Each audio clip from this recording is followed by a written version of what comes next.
Here we got just a basic Whirlpool refrigerator. In the freezer, and it has a squishy door for some reason.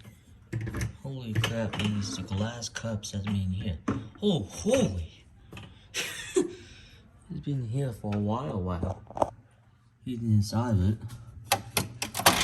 It's a nice one here that I can do the video. This thing is in like almost perfect condition.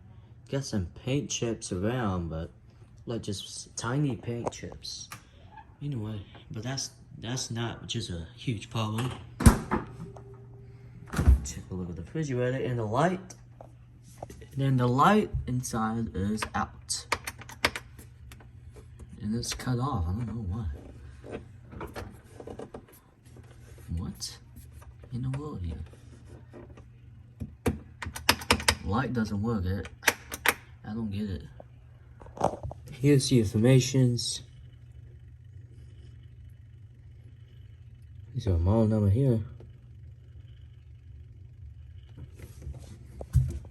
Anyways, that's it for this thing.